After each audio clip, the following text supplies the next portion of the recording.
Football fans, buckle up, because what I'm about to share with you is one of the most dramatic and unexpected twists of the summer transfer window. This is the story of Alexander Isak's shock deadline day move to Liverpool, the incredible inside scoop from Anthony Elanga, and the reaction from Newcastle's dressing room that nobody saw coming. Stay with me until the very end of this video, because we'll be diving into everything from how Newcastle's master plan backfired, why Elanga has been forced into the spotlight, and how this blockbuster deal could reshape not just Liverpool's season, but the futures of both clubs. Trust me, you won't want to miss the details I've uncovered. Alexander Isak, Newcastle United's record signing and one of the Premier League's most exciting strikers, had been at the heart of Newcastle's project. The Swedish striker was meant to be their long-term talisman, the player to lead them into Europe year after year.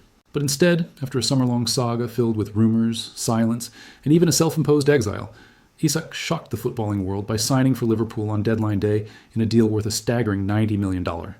Now, we've seen transfers ruffle feathers before, but this one cut deep for Newcastle fans. And just when it seemed the dust was starting to settle, Anthony Elanga, Newcastle's summer arrival from Nottingham Forest, dropped a bombshell about what was really going on behind the scenes. Now here's where it gets Newcastle's recruitment. The team thought they had a clever trick up their sleeve. Their idea? Pair Isak with his close friend and fellow Swede, Anthony Elanga, in hopes of convincing him to stay long-term. In fact, Elanga's signing was even seen as part of a bigger strategy, to make Isak feel more at home on Tyneside. Sounds like a good plan, right? Well, football has a funny way of flipping the script. Instead of keeping Isak, Newcastle now find themselves waving goodbye to their star striker, while Elanga, who was supposed to be part of the plan to retain him, was left to pick up the pieces. And here's the real twist of fate. Isak and Elanga are now set to reunite immediately, not in black and white stripes, but in the yellow and blue of Sweden on international duty. But here's the part fans wanted to know most. What was the mood like inside the Newcastle dressing room when Isak forced his way to Anfield? Were players angry? Was there a sense of betrayal? Or did they understand? Elanga gave us the answer.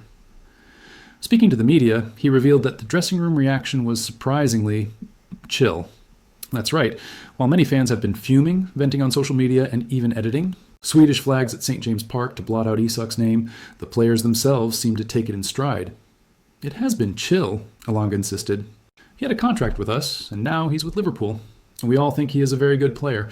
We lost a good player, but we also signed good players. Hopefully we can look forward and focus on this season. Now, let's pause here. That is a very measured and professional response from Elanga. He even went as far as calling Isak a fantastic player and a very good person, and wished him luck with his move to Liverpool. But let's be real. This could easily rub some Newcastle fans the wrong way. After all, their club sits 17th in the Premier League after 3 games, with only 2 points on the board, and losing their star striker on top of that has been nothing short of brutal. But Elanga didn't stop there.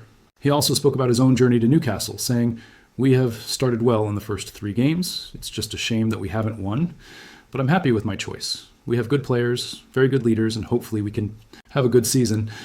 I want to win everything." Those are ambitious words, but let's be honest. Without Isak, Newcastle's mountain has just gotten much steeper.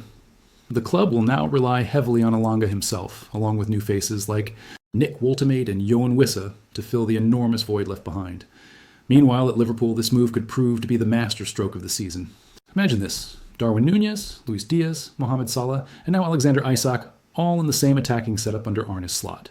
That is terrifying firepower, and it sends a clear message to Manchester City, Arsenal, and every other title challenger, Liverpool. Mean business. So let's wrap this up with a big question for you, the viewers. Was Newcastle naive in their strategy to keep Isak by signing Elanga? Did Liverpool just pull off the signing of the summer, or have they taken a massive gamble on a striker who spent the preseason training alone in exile and could take weeks to get match fit? Drop your thoughts in the comments below, because I want to hear from you. Do you think Elanga's chill comments will come back to haunt him with the Newcastle faithful? Or do you respect his honesty? And most importantly, do you think Alexander